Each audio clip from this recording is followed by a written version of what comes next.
Welcome to Captive Conversations. I'm your host, Adam from Captive Wi-Fi. Join us as we dive into behind-the-scenes stories of hospitality leaders, exploring tech, operations, and marketing through the eyes of the experts. Let's get the inside scoop together. Hello, everyone. Episode 40. Can't believe I made it this far. Quick tip: people who start podcasts usually give up after the second. I'm not that sort of person. I just gone a bit crazy. But 40, and celebrate 40, which we will be putting on social media, of course. And on the terms of social media, we have Michael from Joli. And we're going to talk all about Michael today, and all about Joli, and all about your history. But before we start any of that stuff, and by the way, it's Joli, because we put, just make sure that well played. Smash. So, because we're not having a Joli. Before we start, though, we're going to start with the questions. So we have three questions, even though I wrote two. 3 questions from the last guest, which was Elliot at One Lombard Yeah, I Street. listened to that. It was really good. He's a unicorn. It's such a small world, right, in hospitality. Just before we dive in. Yeah. I messaged him. I was like, nice pod. And then I realised that in the pod when I was listening to it, because I was messaging as I was listening, as you do. And he mentioned in his pod that he worked for a restaurant in Southampton. Yeah.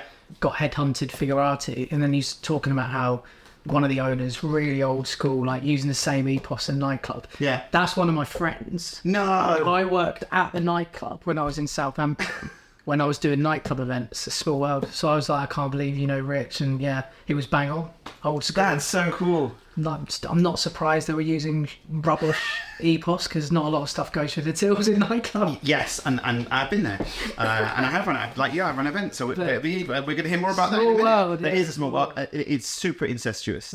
Like it's like the 3 degrees of separation in hospitality. There's always someone connected. Within 3 people, I reckon you could probably connect everyone. Yeah, I think so. If you look at, it's hilarious when you go to LinkedIn and you might find someone and you'll be like, hold on, they know 7 people I know. That doesn't make any sense. How's that possible? So, but anyway, question number 1 from Elliot. Yeah. What is the most impactful thing someone has told you?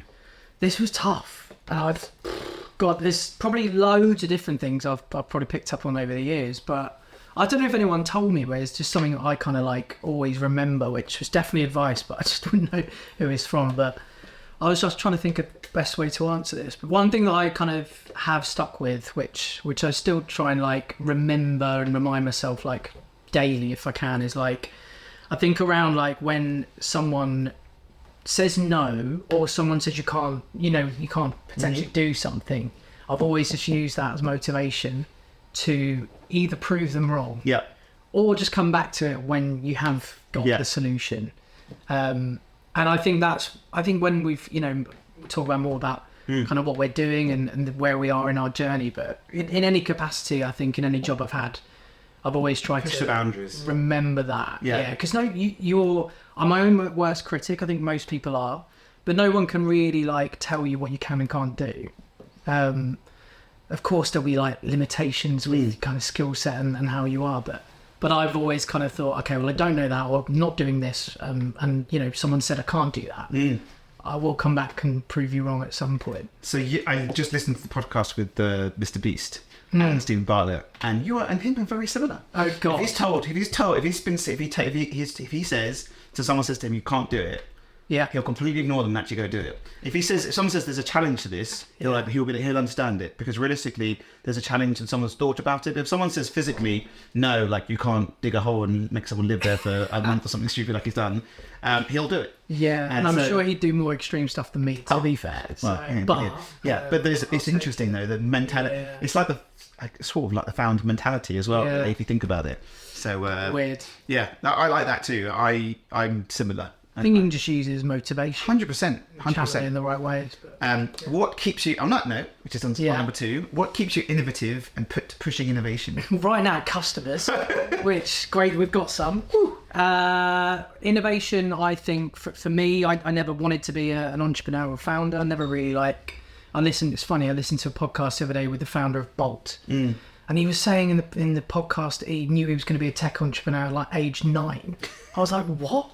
I mean, obviously we're very different, and that's probably why he's where he is and where I am. But I was like, swapping Pokemon cards and climbing trees. Yeah, me too. I was outside. How old is he? Like, is he older? Or is he younger? No, younger than both of us. Okay, well, there you go. So, I mean, Maybe it's true. it steeped in technology way before we were. Yeah, You know, but- I was playing with mud. I mean, most kids are, but Yeah. I found that quite interesting, but also a bit weird. But yeah, I think my innovation for kind of where we're at with Joli and why I kind of went into it was just purely out of curiosity and also wanted to solve a problem. Yeah. Which Which is the biggest thing, right? Yeah, I just like most people will have an idea or notice a gap in the market, but you've then got to take the leap. And to be fair to Jamie, my co-founder, I might not have done it without his push. Yeah. But it was that initial curiosity of like, this could be done way better. And even now what we're doing is all around, okay, well, we solved this problem. Now how can we solve that one or the next one? So It's never ending. yeah, that's it. Okay. Question number 3.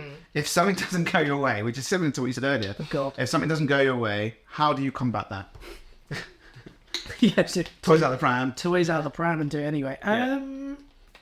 You can't take life too seriously, I think. Like, I think one thing you've probably had this, I think most founders would, especially early stages, like there's so many things that go wrong in the early stages, and I used to take things really personally. And I think you've got to realise that like it's just quite normal, and like one day you'll get to a point where everything is working perfectly. But I think when things have not gone our way, I've just lost sleep and hours of stress on it. And now my mindset is like, it's fine. Like I'm kind of comfortable with the fact that we're still learning and trying to fix things. So I think if things don't go our way, right? I'm kind of in the mindset now where it's like, all right, well, that's fine. We'll learn from that and let's just crack on and carry on, really. So not taking things too personally. Yeah, or too seriously. Yeah. Okay, on to the standard questions. Yeah. This is for you. Best hospitality experience. Oh, it's tough, isn't it? I think it really depends on the situation. Something that sticks in your mind of like, you know what, that was fucking awesome. I am a massive fan of Thai food. Me too. And I think when I try and like, when I've got some time to go out in London, that's probably top of the list of where I would look. So I think one that sticks in my mind was really early on when Speedboat Bar opened, one of the JKS sites. And for me, it was just like, I'm not a massive fan of these kind of like fine dining experiences. I like the kind of casual, really buzzy atmosphere, but amazing food. And I think that hits all of the right notes for me. Because like you're in this like kind of street foodie cafe / bar. You feel like you're in Bangkok. The tables are tiny. None of it really should be like a good experience based on that. But then over comes a big like singer tower of beer and food's unreal. And I think for me it was the staff were just so smart with kind of the service they were giving. None of it was too rushed or forced. Just the understanding I felt that day from the manager of all the staff of like when to kind of come over and ask for feedback or ask if I wanted any more. It was just, everything was spot on. And then you can go upstairs for a game of pool and more beers. So, great place. Anywhere with a game of pool, more beers, it's one meal over anyway. It's everything. You can have amazing food, but if the ops doesn't work in harmony with the food quality and also the marketing, like, then you don't get everything right. But in that case, it was spot on. So that sticks out. So on that note, if you like Thai food, you probably haven't tried it. The Greyhound Cafe, which is just down the road from here. Have you been to Greyhound? I've been to Greyhound. They've got like 25 locations in Thailand, and they've only got one here, and then still there. And that is like, if you ask for proper Thai, they'll give it to you like, they'll give it to you like hot. Have you been to Singburi in Leighton? Yeah, that was cool. It's awesome. Just old school. It's like, I love the old school. I don't like the Thai food that's just like trying to be a bit too. You want the kind of the local style. You don't want like, you don't want the rest of their stuff. You want like proper. Yeah. So many places in London now. So many Thai restaurants. Like this, just I've got a long list of other ones I want to go to as well. I think that the interesting thing, just teeing off, is I was talking to someone else. We got some. I did like a bit of content in the US. It's called Digital Hospitality. Yeah. You should join it. It's Wednesdays and Fridays, 6 p.m. our time. It's a bit annoying, but 1 p.m. their time. And we were talking, and we were just talking about the like different areas. Like you've got Chinatown, like in America, New York. It's such a vast space. But you can walk through Soho and see 30 different types of cuisines in just one street. Yeah. I think we're so lucky to have such a selection. of stuff. It's, I mean, obviously we have Chinatown, right? You know, and so on, and you know, whatever. But I just love that you can literally just like, if you're not sure what you want, obviously not on Saturday night because it's mental, but if you're not sure, you can literally just stroll through Soho. Even Notting Hill now, you know, more Italian to Notting Hill than anything else, but you know, you could just stroll through. And something for everything, isn't it? It's like what cuisine hasn't been done yet. Yeah. And there's more and more. And I think, you haven't done this one, or there's, you know, Cambodian cuisine. I was like, okay, well, it's very similar. I like to kind of all the other cuisines out in Southeast Asia, but I was like, no one's done Cambodian. And then, of course, someone has. I just haven't heard about it. So everyone has. Okay. Best hospitality tech. No self noms. It's just quite hard because I'm not an operator, so I don't see. No, but for you, like if when you've been somewhere or tried to book somewhere or tried to do something, or in like the experiential side of it, like hold on, that was pretty cool. I was able to do this one, this and this. I still think, and I'm sure loads of people have said this a while ago, but I still think it's quite impressive. Like going back a few years to, I was in Lyon the other day, and I was like, you just take for granted that kiosks are now like so like just like really, really just an enjoyable experience going in there, and actually I prefer that now to going to the counter.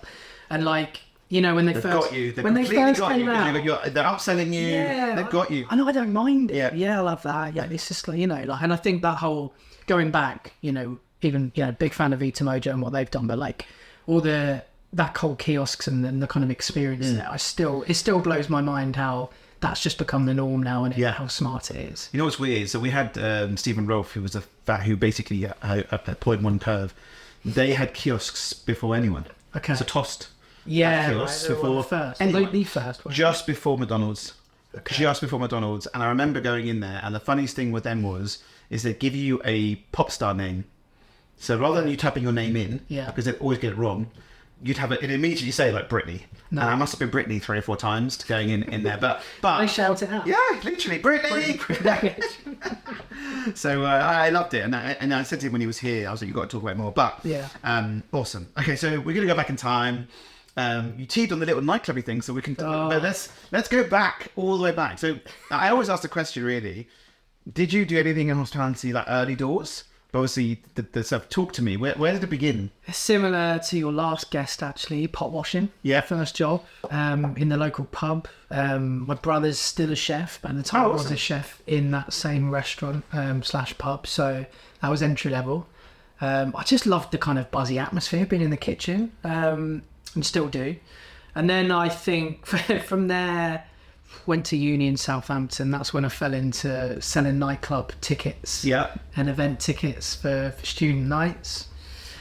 Worked at the club, your last guest on about, and then basically stayed in Southampton after uni, actually running nightclub events for a few years. What, student stuff or everything? Student stuff, like really. Well, back then it was. I mean, I'm big thing. We're old now, so you know I'm older than you. But I mean, I went to Birmingham, but great. I loved events there. It was awesome.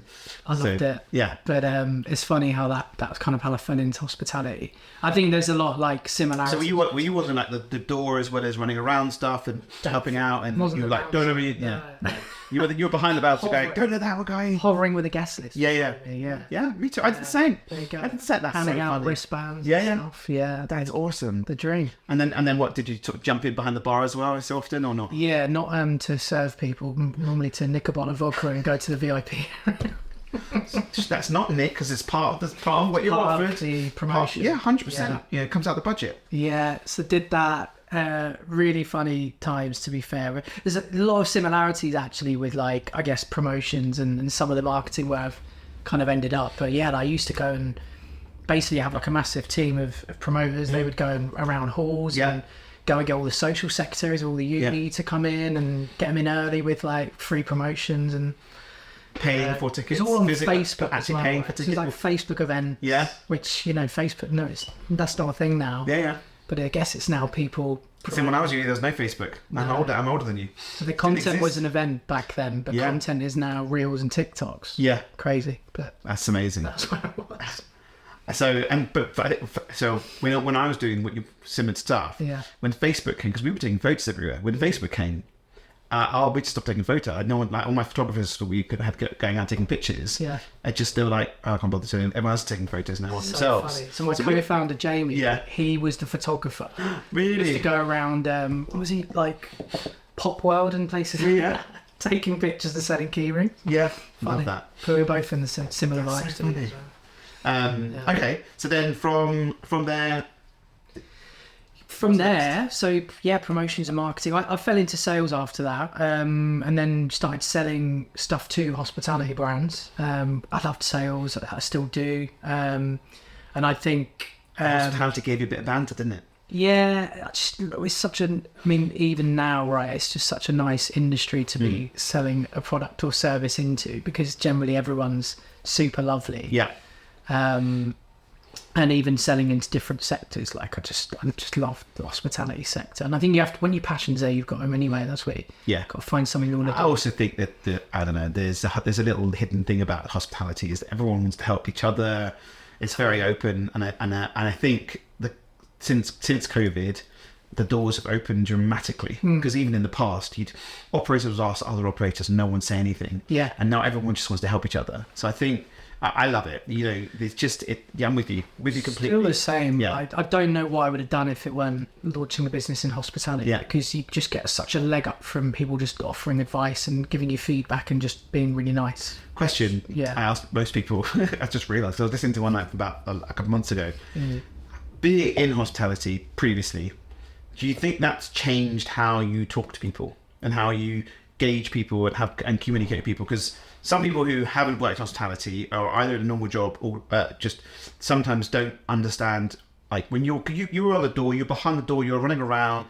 You had really tricky situations to deal with. You know, people falling over and hurting themselves and so on, and everything else, and management and so on. Do you think having that in your sort of like growth of a person, do you think it changed the way you see people, the way you talk to people, the way you communicate? I think so. I think so. I think there's every different size of organisations. Hospitality, different, buyers obviously different. Yeah. But yeah, totally. I think naturally, you know, most hospitality marketers who we want to speak to now anyway have at some point been in hospitality as well. So there is probably like a, you know, like some common like ground. Yeah. You find. And it's just the way you communicate thing, and I think the understanding of like, especially in where we're at in our journey, it's like I've had people, our early adopters, really help us. But the same early adopters are still helping us out with new stuff. Love that. And then we just bring more people along the journey with us. Yeah. I'm just like, I just don't think you'd normally get another industry. No. Really. I don't think. Well, you'd have to probably have a lot more. Yeah. And you'd probably get less input from if you look at like the investment track. Yeah. You'd have to probably sell it to a lot of more people. Have that cohort to be much greater. Yeah. Because you're in a different industry. Yeah. So yeah, and I agree with you. So okay, so you started selling hospitality tech. Is that so? Where were you at that point? This was pre-Trail. Okay. I did a couple of sales jobs before that. Trail was my first entry into hospitality tech properly, I would say. And wait, were you still back in Southampton or at this back point? in London? Back in London, yeah. Which is when actually this micro-influencer side hustle started to emerge, which we might talk about in a minute.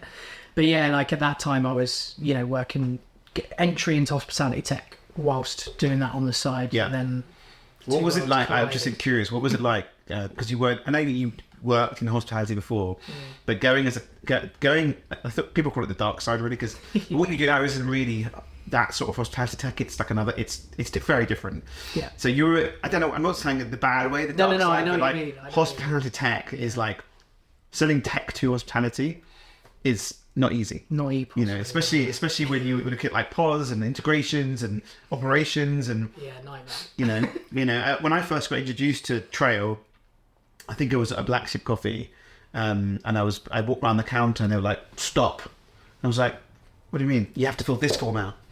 And I had to like fill out the form saying I'm not ill, and the reason for my visit, and then press it, and then now you can come. And they were like, that was my first ever. I was like, what the hell are they doing? This doesn't make any sense. But after I left, going, that's pretty good because you know who anyone is. No. But yeah, what was it like selling to hospitality businesses? Well, going back different solutions, I guess. Selling into operations and compliance, people were very different to marketers, I would say. Massive. But they were very, very similar in kind of what we do now. And I think the understanding going into hospitality tech with Trail is that what they did amazingly well, and we learned loads from me and Jamie when we were there, is that kind of like solve one simple problem, do it really well, and be really mindful that like you are in an environment where people are so busy, like on the shop floor, like you need to give them tech that they can just log in really easily, use straight away, and do it in like a couple of seconds or a couple of minutes. They haven't got time to like, you know, sit down at a desk and like spend all day on it. And I loved that simplicity of it. And I think there's a lot of similarities with that and what we're trying to do now for marketing. And that like we noticed that, you know, like why are people sat on Instagram messaging influencers all day long? Like, do they want to do that? And how long is that taking? Yeah. Simple idea. Here we are. So that kind of operational efficiency now into can we make marketers more efficient? So Vic Sell said ages ago, marketers are so busy printing out of order sign, toilet out of order sign to do anything. But because ops are telling them toilet doesn't work, and then like messaging. So they print out their out of order sign, stick it up, and then all the 19 million things they're meant to do just goes out the window. And I understand that because I've spoken to loads of clients, and they're like, or they're either their owner operator marketer, they're all in one, so they're like completely overblown, or they're the marketer that's just got so much to do. It's more than ever now, isn't it? Because it's just like I think generally like sentiment. I don't know how many marketers you talk to, but they are being asked to do more than ever, and probably get that job scope is on lower budgets. No, you're right. Okay, so then okay, so into trial, selling tech to operators. When did it come to the point of was it when they got bought, or where did you get to? Or where did you get to intro? You started with just normal sales, or sales, and then where did you get to?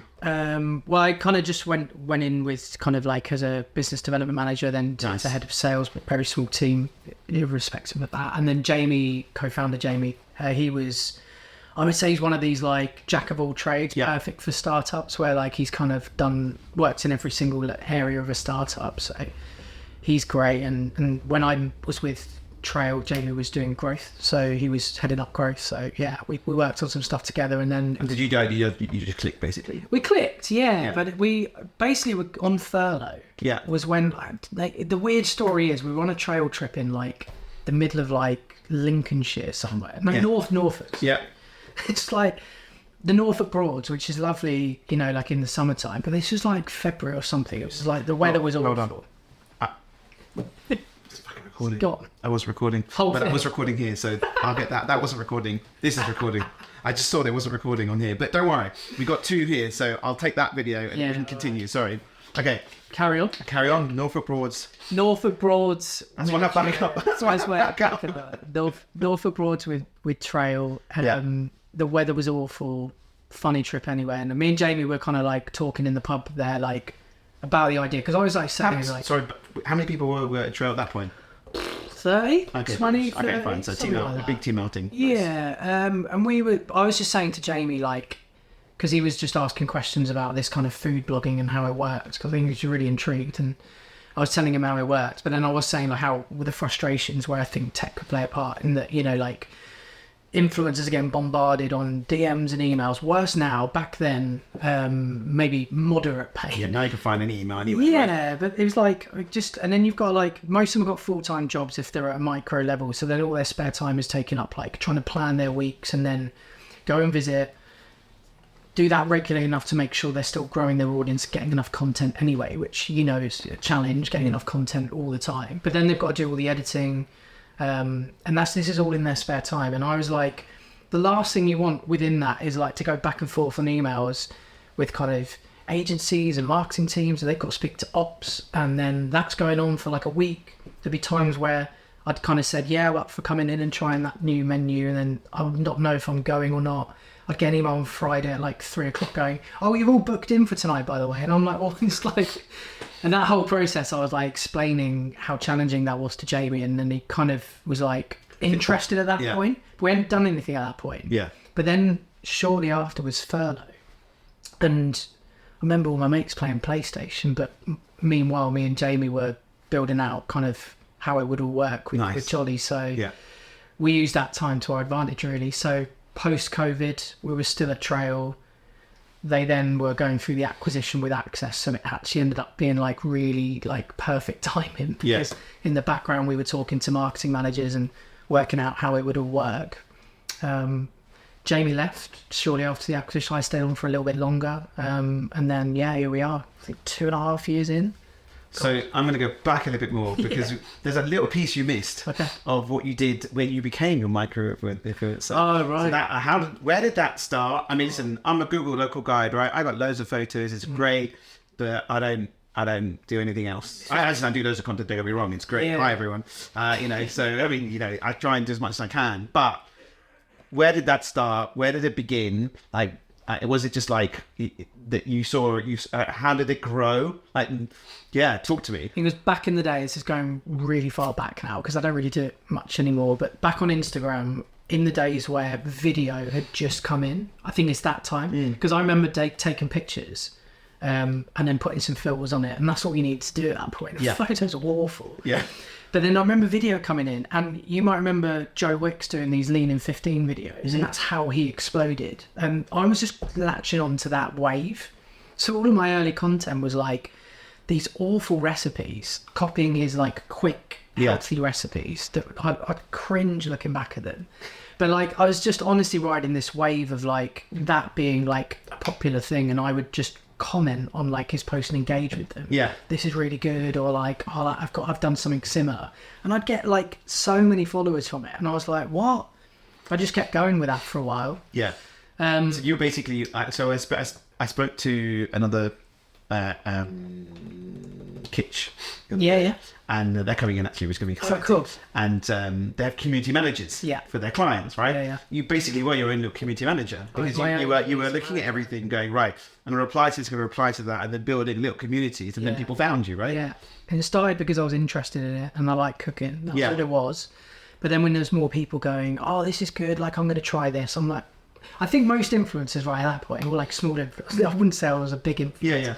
I think every time someone says, oh, I'm going to try a recipe, or like, I'm going here with my, mum based on your recommendation. I do think you get a little like ego boost. And I think that's why most people fall into it. I did that, but then when my job in sales in London, I was barely at home, like cooking, and I was out all the time eating and drinking. So then I just pivoted into, well, why don't I just do kind of like restaurant reviews, because that was an emerging thing. Massive. And then kept growing. I was worried that kind of some of the audience I'd gained would lose interest in that, but it was similar. Carried on growing, and then where did you get to? I got up to, I don't use the account anymore. I would say it's dormant. Over 20,000 followers on Instagram.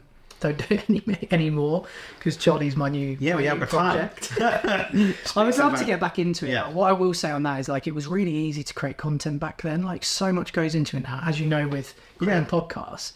But even like our creators talking about how they're editing these reels or TikTok videos. Like, some of them are like doing an hour just on a voiceover.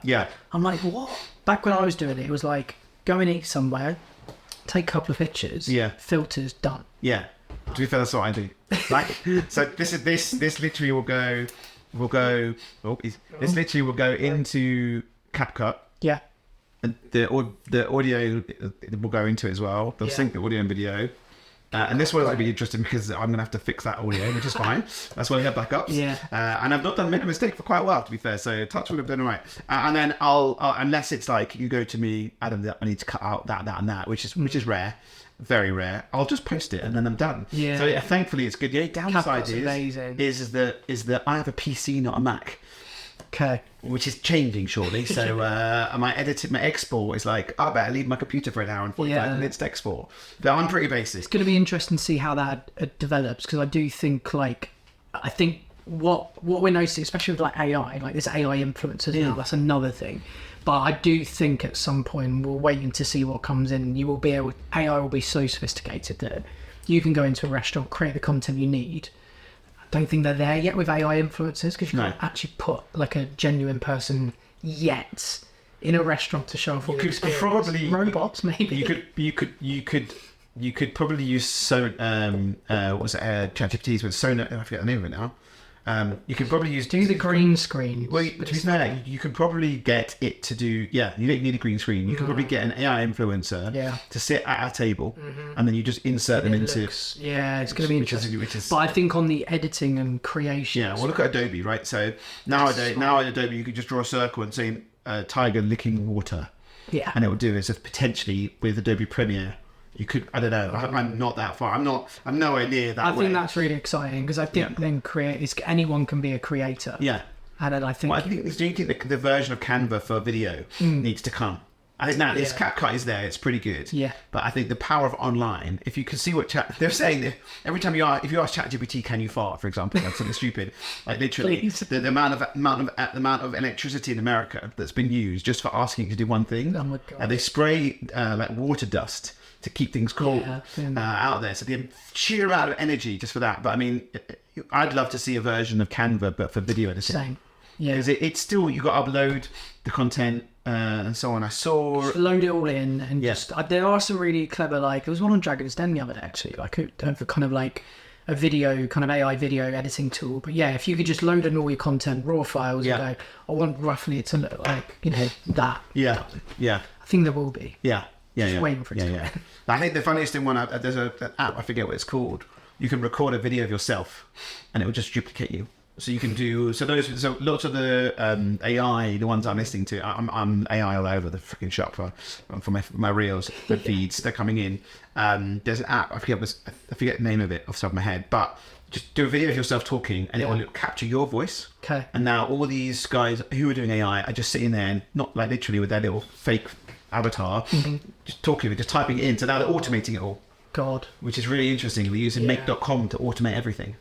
Wow. So, but anyway, okay, so, sorry, we're really digressing off the side. Okay, so, you start to go out to restaurants, you started to take pictures, you started to get noticed, up to 20k, which is great. And then, did people reach out to you, or did you reach out to them? How did that happen?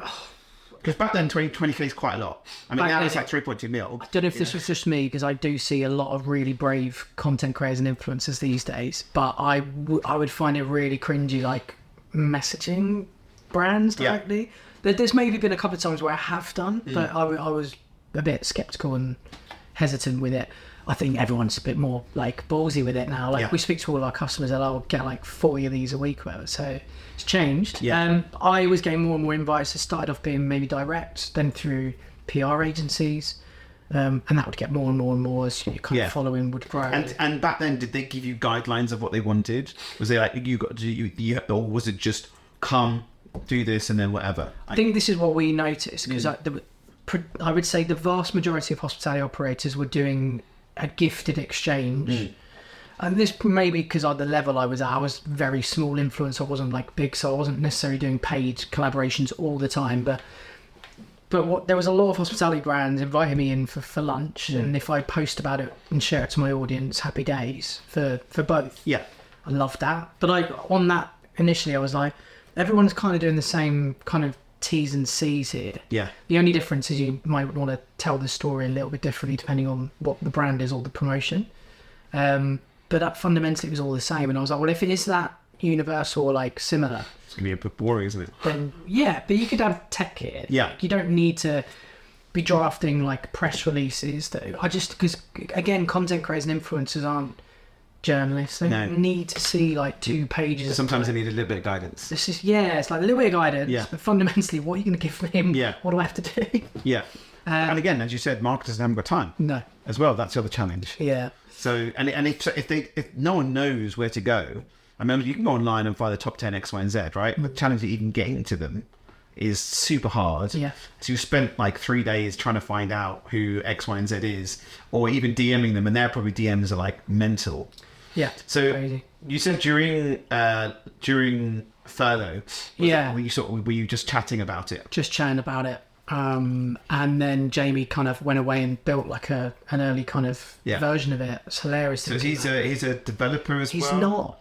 He's a self-taught. Love that. Developer, coder / everything. Yeah. It's hilarious. They're right. That's a co-founder. Doing a great job.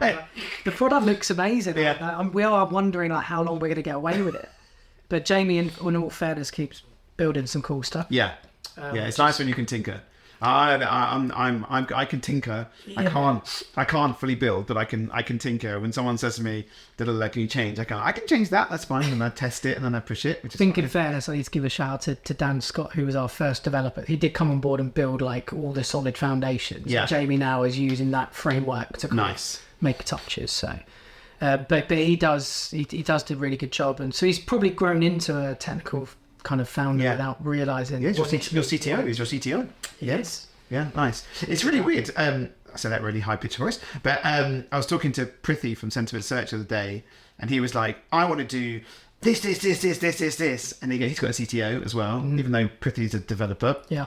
And his CTO goes, no, because you can do this and that, and that's it. Is that interesting? Because I can imagine you going, oh my god, we can do all of this. Yeah. And then Magpie, I'm like, oh, this has got glitter. Yeah. I've learned to tone it down. Yeah. I would still throw the ideas out, and I think where I'm definitely more mindful is like I know how much kind of time and effort goes into it, and when to do it. We might have a long list of things we want to do, but like when to, like at what point do you do that one, and what comes first. I think it all has to be the kind of like timeline needs to be right. So but Jamie's good at kind of like, I guess, holding me in check with that. But also I think it goes back to trail days. Like I don't want to keep building and to the point where our product becomes so wildly like off piece to what we trying to solve. Yeah, keep messaging on message, right? So there's like, even with like influencer marketing, it's different tiers, and it's so complicated, and there's loads of different things you can do within that. Because there's a natural thing for us where you go into different areas now, and customers ask for different things, but like I still think there's loads for us to do to perfect within that small little kind of area. Yeah, I agree, 100%. Okay, so you built an MVP? We built an MVP. We went out. Do you know what? This is funny. Shout out to Vixel. I told her this just after Christmas. Actually, I think I made her cry, but there you go. Because she was in a good way. In a good way. She was asking for like feedback about the team marketing chat, the famous team marketing chat, and I was like, I need to remind you that our business started from that chat, because going back to before we'd launched and we had this MVP in the background, we'd asked a few people about it, but we got Dan Hawkey at TipChat now to post in that team marketing chat and say like, this is kind of like what a couple of my mates are up to, like what do you think? We did that, and then there was like a wait list to sign up, and I think we had like 700 sites across like I don't know how many brands register interest, and that's like amazing. He was sending us screenshots of like people, some of our customers now, like Cosette from Sticks and Sushi. It's so funny looking at that chat because all of them are customers now. And I'm like, because that's awesome, and Sticks and Sushi, that's great, amazing. Great. But like, I'm like, I don't think I'd have launched that business without that chat. And then I told that's her, amazing. she was like, oh, you're making me emotional. That's amazing, but loads of things have happened through that, just through that whole group. I think it's that piece that where everyone's to support each other. So that's really interesting. They had an MVP, and that really gave us a kick up the bum to like do it. Especially when you saw the sign up. Oh my god, I was like, well, we need to do this, and then we because so you could do it. I was listening to on the podcast the other day, and they were saying you can build anything you want, anything you like. Put a landing page, put a sign up, and if it tees off and build some marketing around it, and if it tees off and you got 700 people, then go. Because you'll have a base. Which is really interesting. I didn't have a choice. I had to build it because we had to fix a problem. So, but yeah, it's interesting. Awful, probably what we built, and I was definitely in this mindset, which I've learned to change. But like, well, we can't do it now. Like, it's rubbish. No one's gonna like it. JB's the opposite. Let's do it. Get it out. And thankfully he's like that. But God, back then it was just like a little dashboard, and we kind of had a rough idea of like influencer bookings would be shown there. But it's totally different now. But it's funny. You iterate, right? Everything changes. Reiterate. So okay, so then MVP happened. You got that sign up. Well done, team marketing. I think every country needs a team marketing. Vic's gonna ask for equity or something now. She can have definitely 2%. And then so MVP was created. Then you had the wait list, and then what did you just put a couple of clients in, or did you select a few? We started. This is one learning I think with just still a challenge for business, because it's that like, I'm not going to compare ourselves to Uber, Airbnb, and those giants like that, but this kind of like cold start problem with marketplaces. And I think we we had like 10 brands. Yeah. We went and invited loads of content creators onto the app. Don't think they could get in. I think there was loads of sign-up issues, so that was the first thing. But then it's like, you've got to make sure, and we're still juggling this, it's like you've got to have enough brands to create a ratio, like the supply and demand, and juggling that, because if you have not enough brands, loads of creators, they come in, they all fill up the bookings really quickly, and they're like, well, this is crap, off I go. Temporary churned content creator. Flip side is loads of brands, not enough content creators, not getting enough bookings, so that's still a challenge. And we find that a year ago we were just in London, we're now in 18 cities, which is cool. Oh, that's amazing. But even in some of those cities, like the smaller ones, it's still hard. Yeah. That cold stuff. I felt in my mind went to be a bit like a VIP restaurant where you can't book certain dates. Do you do that way? Well, actually, you know what? Instead of there's that many creators and that many restaurants, let's block out those dates, thinking that it is busy, so you can only book a certain amount of dates. We have like secret things, and that, the way we control kind of what goes on around that little pinwheel you can turn. Certain creators, if we think they're better quality, you jump without top secret. Yeah. That's nice. That's good. You know, that's really interesting. Okay. So how did you find the creator? So what did you do? My mind's blowing at the moment. I'm like, right, how the hell do you find all these creators? I mean, you could just DM them, or do you just? How is it? A couple of things happened naturally, which we stumbled upon, didn't deliberately do it, which is now our secret sauce, to be honest. And there's like, at the time when we had our first few bookings, we were just saying to content creators that were on do you mind tagging us on Instagram as well? Yeah. And like they were like, yeah, of course. Like I was like, what? I think they wanted to help us grow because they liked the idea. But then now, like in majority of all of our content, which we're doing, I think we've just hit. What have we done? There's about 50,000 pieces of content created now, like 1,000 bookings a month. But most of those kind of content on TikTok. You say 50,000 bookings a month. 50,000 pieces of content. A piece of content. And we're now doing around about 1,000 bookings a month. That's awesome. With creators and all of our customers. That's awesome. But most of this content on TikTok and Instagram, we're still being tagged and mentioned. So you then get an influencer going to Hawks. Yeah, what the hell's going there on there? And then other influencers following that go, oh, you just did at Hawksmore. That's so rare. Sorry. It's an unintentional. I've never heard of anyone do that. It must just been like, just. But that's. I'm surprised we got away with it. That's so clever. Yeah, it's a flywheel we didn't deliberately do. Well, it shows testament that they, one, like the people, two, like the platform. Yeah. So don't be like, it shouldn't be happening. No. People do it. They'll do it. Influencers are tricky. Creative people are a bit tricky. You know? But I think if you get in and you have a good relationship and you provide what you're doing, I think props to you. That's awesome. We can swear. So a lot of it is still organic. That's amazing. We will see spikes based on like viral content or like, like we've got like customers like Hawksmore Sticks of Sushi that I would say like, sell itself, like everyone's all over it. So when you get those brands that have got a campaign going live and you see the first wave of creators coming in, it's suddenly more on a booking, and that's when we see even like some that we think are like temporarily churned come back because of a certain offer. Yeah. But yeah, really interesting. So no real. We still in the early stages went out and found them and DM'd them to kind of bring them on board, but a lot of it's organic. Yeah. We're rejecting. Did you know some as well? Was it just the network? So we started really niche and hyper local in that sense, and there was London, foodies within a certain range. We're now working with creators, I think 9 different categories. Still need to be really careful on vetting to make sure that they're right for hospitality. I think we reject about 80 applications a week to sign up to Joli. Yeah.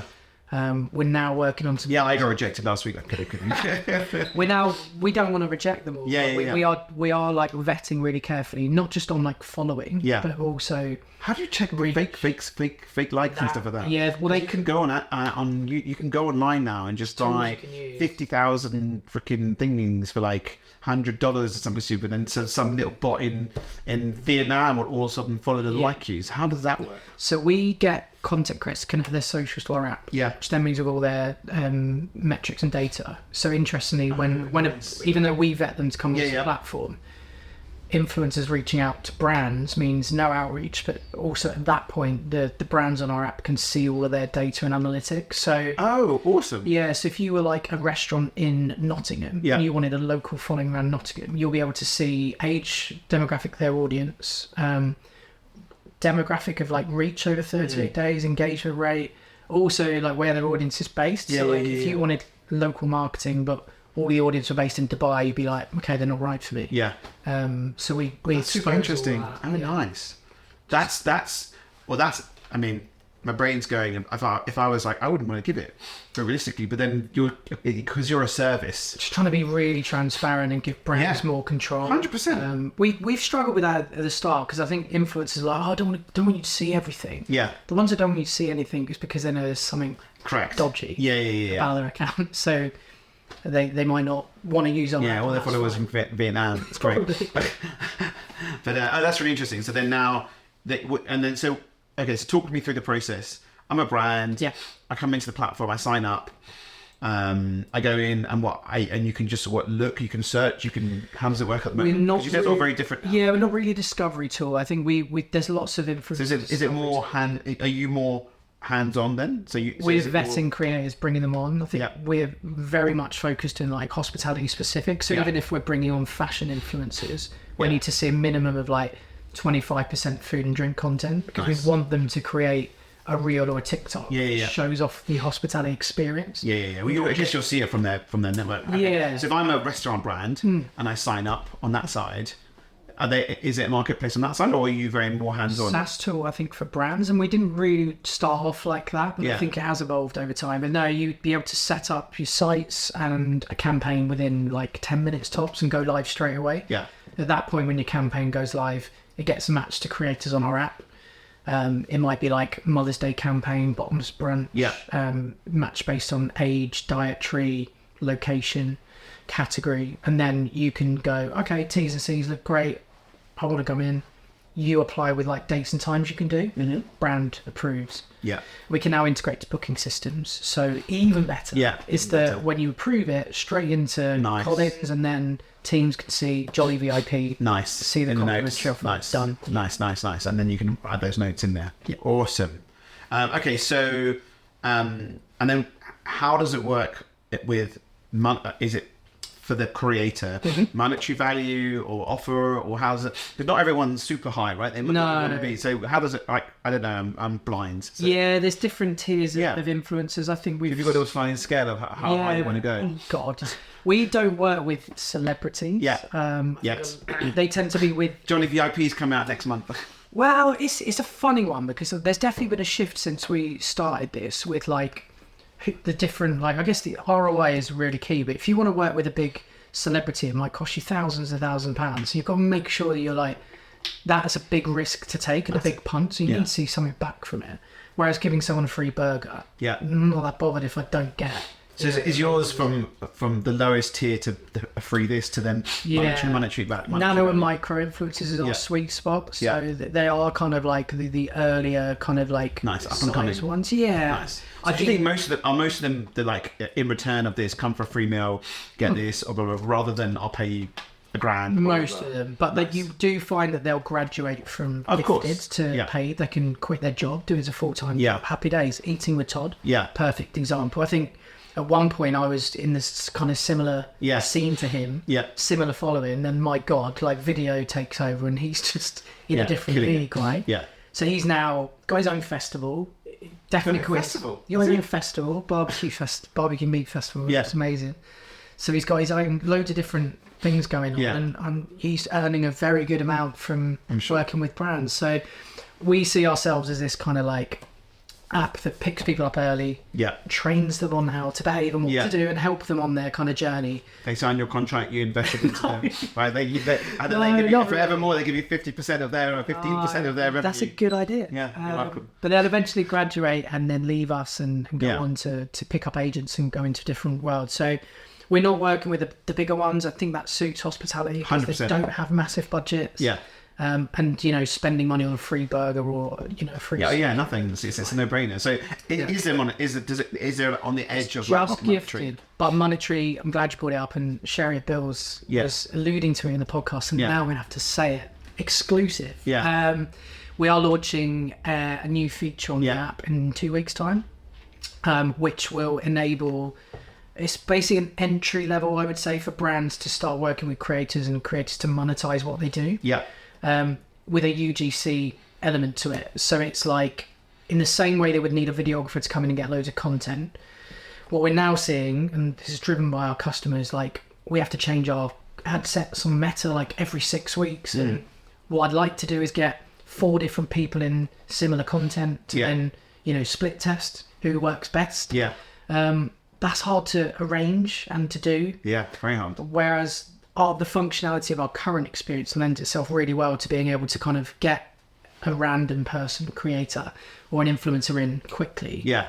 But then what we'll be able to do is they get way more control over that, and they can specify scripts, briefs, edit requests. Yeah. Way more control over what's actually going to happen at the end. And instead of the creator showing it to their audience, they're giving the brand permission to use it for ads, and there's a fee involved in that. So they're becoming, it's like pro UGC. Yeah. Way more control over it, and we're going to move. And the cost alone to get someone to just record and edit that anyway is going to cost you like Exactly. loads. And we think some of them early. Are you gonna? Sorry, Yes. one more thing. Is it going to be a higher? I think I spoke to this about ages ago. I think I must have asked you, ages ago. Are you going to have an option to just hire someone? They've got the kit already, right? If they're coming to like the middle end of that journey with you, they've got the kit. They know how the editing works. It's super easy to do. They do it in 5 seconds. Is there an option where you can go, actually, I want to hire that person just to record some stuff for us, not necessarily UGC? Probably. So I think Because there's UGC, which lends itself to some of the creators on our platform. There's about 6,000 have signed up to our app now, but we're going to move the top 3% based on quality content, professionalism, loads of stuff that will unlock paid opportunities. Yes. Which also does another thing in that which when more work for them as well. Well, they all start talking to mates going, oh, do you know you can get paid now? Yeah. How do you do that? Oh, well, you've got to do, you know, your content quality's got to be like this. And what it starts to do. You're going to push people to. Jamie will hate me saying that, but it starts to gamify the experience. Yes. And that they'll want to unlock paid opportunities. So if we can get them to create better content. Yeah. To put themselves on our radar for that, we'll let them in. Yeah. So I love that. Yeah, it's cool, and but customers, I think, need it. And the amount of people I speak that message me saying, do you know someone that can do some video editing for me? Yeah. Or do you know someone who has this? Or do you know someone who can really do this? And look at the TMM group. Everyone's asking, I need a video editor, I need a video editor. Yeah. If you could just go pop here and just choose who you want. This is the content they've made. If that's your style, because then you've got to see the style as well, right? You go to someone who wants to record stuff for you. They might show you some of the stuff they've done. But if you go to a content creator and you love the style of it, then you're like blowing my mind of what you can do. Yeah. I mean, I'd be on it tomorrow going, I don't want to talk. Can someone else record? Or, you know, can someone follow me around for the day and have a chat? Yeah, and I'll chat with customers because, you know, who was it? The guys at Leap, they came over from Amsterdam, bought a $10,000 camera or $5,000 camera, whatever it was, and filmed, and then had terabyte, and they've got loads of. They've got to edit all the file. I mean, just alone, it's mad. You know how much goes into content creation, but I think it's that way of like. That's great. I think it's awesome. A bit of a broken model with I think with videographers, like, because there's a couple of things. There's like you get them in once a month, create loads of content, edit it, but then none of it's really like relevant anymore. No, it's always gone out the window. Everything's changing continuously. Yeah. So if you can jump on a trend, get someone to come in quickly, you want a bit more control over the content. We can facilitate that. But you're right. You could probably layer in photography people like you could do everything. Yeah, it's the same thing. You've got a little Joli shop. There you go, Joli Studios. Oh, I might rename. I like that. We can talk about it now. No, I like that. I like that. Joli Studios. Yeah. Damn it. I didn't. What are you thinking? Jamie wanted Joli Studios. Joli AI. Studio wins. There you go. What was your idea? Like pro UGC. Yeah. No, studio is cool. It's good because you got. I don't know. Okay. This sounds. I don't know. And then if anyone wants to podcast, we'll put you on there, and then you'll be a content creator. I literally I spoke to someone I haven't spoken to for like 10 years, and they're doing like an award thing. Yeah. And he's like, we want to do a podcast. And I was like, great, you'd be great on it. He goes, no, we want you. And I'm like, sure, what do you want me? Have you been approached to do it for like, a brand? No, I'm good. I'm just doing my little old thing in my little old room, very happy. And the next thing I want to do is I haven't got the budget for it, but there's this podcast kit you can buy. It's a Norwegian kit, and it's basically like this, and it's got 4 mics in it. Yeah. There's nothing with 4 mics in it, and it's got a little unit in the middle. It's got noise control, AI, or a bit of AI built into it, and an online studio. So as soon as you get to Wi-Fi, it uploads it. The thing is, I've got obviously these, which are great, which is 2. Yeah. To have more is a challenge, or then I need the pod mic, which is 4. I don't want the pod mic, so if I graduated that, I'll be all over London because you literally just take it with you. It's basically the size of a pie. It's about that big. You press a button, the top comes off. Square box. Yeah. 4 mics, all noise cancelling, and then I'll literally Just go into venues. Yeah. Listen, I can take that and I can take these into a venue, which is fine. It doesn't give me this control. But we do want to do more in venue stuff if I have time. That would be great. So there's a couple of cool people that we work with that have got some really cool places that I want to do, and either they're very busy, I can't get them here. Yeah. So I said, I'll bring it to you. It's not really that hard. It's just, you see me at the shows, right? I've got a GoPro and a freaking mic. It's not hard. So yeah, the new top drawer, but not. Amazing. Okay, so that's really interesting, actually. So moving forward, the generation of the platform, you said you're continuously iterating as well, right? Yeah. So yeah, I think there's still enough. We can still squeeze. There's still a lot more. You still want to do. Your brain's going. Squeeze out a lot more out of influencer marketing. I don't think we've completely nailed that experience. There's a lot to do there, but we are kind of listening to the market, and I think. So we were iterating. We were talking iterating. Yeah, our customers are definitely saying, okay, well, we've got a demand for lots of different content, but a bit more control over it now. Because I think when you invite an influencer in, it is a bit hit and miss. You'll get some really nice authentic content for sure, but you can't guarantee it's going to be the amazing quality you want. So I think we're going to enable that now. And then I think after that, is there a chat in the platform where they can chat to the influencer? Not currently, but there will be when it's Joli Studio on project basis. Okay, because if we at the moment, I upload what I want. That farms out to who you think it should go to. Yeah. They accept, but it gets booked, and then. It books and then it gets booked into. Very similar. The only thing with this new stuff is that they'll upload content to Joli before it goes anywhere for the brand to review, edit requests, and then approve it, and then release. That's so cool. That's great. I think you're going to save people an absolute ton. To be honest with you, it's been driven by loads of our customers, so I have to say thank you to them. Jamie's done so many interviews where they've just been really helpful. Well, they've hospitality over again, isn't it? It's just what would you want for this? What would you like to see? I spoke to someone else the other day about last year sometime. I was like, what would you like to see? If you had a dream dashboard, what would you want? And they're like res, CRM, sales. Google, GH, all into one. And I was like, oh, that could be really cool. I'm not building it. No, not me. But that would be even to and then all the technology partners you work with have a Joli plugin, have a whatever plugin, have a captive plugin. You can just plug in, and then you can have this sort of a bit like Tenzo. You have your little dashboard, and then people can drag and drop and have what they want. I think so. I think we're top of funnel, right? So I think influencers is one thing, but I think in a dream scenario, we'll see if we get there. I'm not going to move too quickly because we need to solve that first. But I think just content creation is maybe kind of where we're at, and that kind of top of funnel. I would be. I mean, my clients would be all over it. Just find someone to do it. Look, but the thing is, you can just go. These are our top 10, whatever it is, or top 100, and they can look at that creator. They don't need to speak to the creator. They can go in and go, I like what they've done. I like their style. That's very us. Yeah. And then pop into you, boom, boom, boom, done. Book it. It's just the benefit to creators as well, and James. And it's protecting both people, right? That's where you're sort of like. Well, the annoying thing for creators is they have to wait for an invoice to be paid after 60 or 90 days, and if it's just for one video, £200, it's just so much ag. Whereas we think. I don't want to shoot myself in the foot, but we think we can release the payment straight away to the creator. So the benefit through us is that they get paid instantly. Yeah.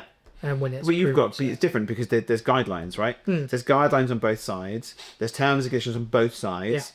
Everyone's got something to hit against. So there's timelines, and everything else, all pre-agreed. I think the challenge you have is if you're a creator and you go to a brand, they know. If they say it's 60 days, then because it's probably normal, I guess. Okay, whatever, it's fine. Yeah. And a creator probably never chased it up anyway. So many we've had to interview creators as part of the exercise. Yeah. They all want fundamentally, if they're coming in gifted, make sure it's a good offer and not stingy, because that's what they say. Yeah. If it's not, no drinks. If it's not that, I want to get paid. Yeah. But fundamentally, where influencer marketing is broken for me is you've got just a wide range of rates. One influencer on 100,000 followers is charging $5,000. Someone else on the same engagement rate, same kind of niche audience, charging maybe half that. Yeah. It's so fragmented. That we need to come in, and I think initially with UGC, it's look, you don't have to promote it to your audience. So you're not going to get away with saying different stuff. This is kind of our rate card. This is what we think. I think that's great. Is- And listen, I think there's trust in it Yeah. as well. If there's trust in it, and the clients trust you, and the creators trust you, you end up having this really nice sort of relationship between both. Hope so. I think yeah. I can imagine the challenge you have, as you said, is people. If it's 60 days, you sort of I don't know whatever. Then again, it took me like 3 months to get Yeah. anything out. Blah blah blah blah. Do you know what I mean? Oh, I think- that's me. No space left on the memory card. It's okay. We're on this No. one. So there we Yeah, go. I We're all think- good. But yeah. I think we, from the creators we speak to, they generally know, but I think we need to do more on educating them. Is that like hospitality's budget is completely different to e-commerce brands. Oh, huge. So That's like a they're difference. they're trying to charge hospitality brands the same that they would do like e-commerce, and I'm like, you need to we need to manage their Yes. expectations. Some of them are really good, like Yeah. some of them are like, I would generally drop my rates because I'm mindful that an independent restaurant will not have that budget. Yeah. But I do think we're going to try and take some responsibility for like Oh, yeah, that's great. the sector, Yeah. and try and improve the relationship between the two, but try and make sense of it and like be that kind of like person in the middle going, this is fair for both parties. Yeah, I think that's great, Yeah. and it can be the wild wild west, right? Yeah. People can either get really ripped off and get nothing, and if they reach out themselves, so you're sort of protecting brands as well. Yeah. So awesome. Okay, so we're coming to the end. So I have no idea how long. Hold on, it's we're just over an hour, so it's all good. It's all well done. Even though my technology challenges. So we talked about the future, which is great. When is the studios happening? Some customers will be going into the V1 this week. Really? So I'd give it a couple of weeks after that. Oh, awesome! So just, Really soon, yeah. wow. When Sherry mentioned it on your last podcast, I was like, You're like, we got to do it now. definitely told her we were up to something at RMI when I'd had a few beers, and I was like, oh, now we're gonna have to get a move on. That's So, great. yeah, That's great. Okay. All right. So let's go to the final questions. First question is best restaurant. Now, this is a restaurant you have been to, or you might like, which we did hospitality experience, but best restaurant. It could be anything at any time. Any country. Oh man, this is so hard. I was saying to you, Well, you were saying, yeah, like, you have to. For me, I have to break it down by cuisine, or even like, So we've done Thai. Let's not do Thai. oh my god. One thing, this is probably very much overlapped with the best experience. Yeah. Like I've been to, back in the day, Clove Club twice. Yeah. Once when they had like a Michelin star, it was amazing. And I then went back on my own, and this was, I think it's quite normal for people to go solo dining now. Do you remember it was like a trend last year? Yeah. And back then I was like, this is so awkward, am I going to get laughed at? I think they thought I was a journalist. But I was just going for lunch because I loved it. And then But I would say and the meal was free. weirdly, I had a better time on my own because I wasn't like, this was even before like mobile phones, you just sit there to be normal. Like I remember like properly like the waiter was coming over, like really getting to know me, like probably a bit confused while I was on my own. But that added to the experience because I was like actually getting to know him on a personal level. Food was unreal. That sticks out to me as like really good. Best restaurant now. Oh, it's really hard. And again, like I watch all the Top Jaws stuff. Yeah. For me, it always has to be around like, well, what's best value or like best cuisine or don't know. I still like the simple stuff, affordable. Okay. Best simple and affordable restaurant. Okay. Here we go. Used to live in North London. Yeah. Green Lanes for Turkish and Middle Eastern food, as Mediterranean food was unreal. Yeah. So cheap. And you can go at any time of night. So I'd go in there sometimes at like 1 a.m. after some beers. Love that. Massive meat platters with all the kind of like sides of salads. And it would be like 20 quid a head. Like, oh. Okay, going. Hala, Yep. Green Lanes, like my favourite, but there's probably 3 or 4 down there I'd go to. Yeah. But that for me is like just simple stuff done really well. And I went there with my mates not long ago, and it's just It's consistent, right? Consistent. That's what I love. I love going places where it's just consistent. You know exactly what you're going to get. Yeah, 100%. Okay, best burger. And that's a tricky one as well, but like because it depends. Do you want smashed? Do you want thick? Do you So want many, Do you want there's lots of different options now. There's so. like the OGs, like Bleecker, which is obviously right up there. Black Bear right up there. I'm very excited for Black Bear in Market Halls in Paddington because he's doing Black Bear and 20 fried in one. I think it's in one because I saw the sign. It's like in both. So I'm really excited about that. They're brilliant. Yeah. Big players. I quite like the underrated ones, which I would say one of them is in Leytonstone Tavern. Okay. Not a lot of people talk about that. Really good burger. I can't even remember the one I had. In fact, they've got a burger on the menu that I don't think they know the name of. They just created something. Yeah. Didn't have a name for it. Yeah. And I think they've just put it back on the menu and they're like, well, we don't know what this is called, but this is what's in it. Yeah. It's like The no-name burger. I'm pretty sure I've had that burger in it. Oh, they're very good burgers. They're underrated. Okay. People should go. Best hotel. Oh. I'm going to say it, but I've not stayed there. I want to clarify that. Okay. I'd love to. So if anyone from the Savoy is listening, Yeah. I would love to come in and experience what it's like to stay overnight. But I have been to Savoy Grill, and I just think I've been to the American bar. Yeah. And just the whole thing, you just feel like you shouldn't be Yeah. there. I'm like, when am I going to get kicked out? Yeah, I love that. But it's just the so American cool. bar on its own, just the cocktails and the Yeah. ice. Like you get this cocktail with a giant ice cube in it. I've also been to the seafood restaurant at the back. I forget what it's called now. But that is awesome. Is it? But he's now got his new one upstairs. Yeah. Which is like 1812, I think it is. Which I haven't been to. The whole thing in there is It's just, well, Yeah. yeah. It just feels like you shouldn't be there. yeah. But it's so cool. Yeah. And that's a real, like, sticks in your memory, doesn't it? I've also been to Lanesborough. I've not eaten, not stayed there. Yeah. Actually walking around all the kitchens. Mm. And this is when I was selling compliance software. But all the pastry kitchens, I just found it so fascinating. yeah. The amount of kitchens they've got there, and like the basements all over the place. We worked with Novikov and I got lost in the kitchen because it is. I think it's like the whole downstairs. It is just it's cool. So they've got loads of kitchens as well. They've got it's huge. It's massive. I've never seen like it. It is. Wow. It's huge. There's another one opening in Mayfair soon as well. That's got like two different levels of kitchens and stuff. But yeah, Novikov has like. Oh my god, it's vast. I had no idea if it was just like normal restaurant. Well, you go in upstairs, you've got the Asian, and then downstairs, as you walk in, and downstairs you've got the Italian, which is huge, and then downstairs you've got a club. And to show my age, right. it used to be called Cafe Grand Prix back in the day, Okay. and downstairs was Rosie's club where I ran an event. Yeah. Okay. I did a couple of events there, and they used to have a Formula One car in the middle of the restaurant, and it was owned by a company who had a restaurant in Monaco. Oh my god. And literally go in there and it would always be dead for this sort of place in the centre of Mayfair. Yeah. To have a Formula One car in the middle, but just never be busy. Weird. It obviously closed, and then Novikov took it, and I mean it's that's a place is just consistent. It's just but Still, like every time you walk past, like it's just heaving, isn't it? yeah. I mean, interesting to see the one hotel, which is the old Holiday Inn opposite. And it's that big one Mayfair, like what's it, the one? No, not the one hotel. Is it the one? Is it one? No, one. Is it one? Is it one Mayfair? It's the one opposite Novikov. So it's where the Holiday Inn used to be. So literally just diagonally opposite. It's a huge hotel. I think it's called One Mayfair, or Okay. I don't remember now. But anyway, walked in there. Yeah. Downstairs is humongous, like absolutely humongous, like the biggest thing you've ever seen. And they've got a coffee shop and a little restaurant and so on. And I walked in and I'm like, oh, let's check the Wi-Fi because obviously it's, checking the Wi-Fi. All open. And there's like probably 400 people just sitting there that don't even know the hotel that well, that might be sitting for coffee or having dinner.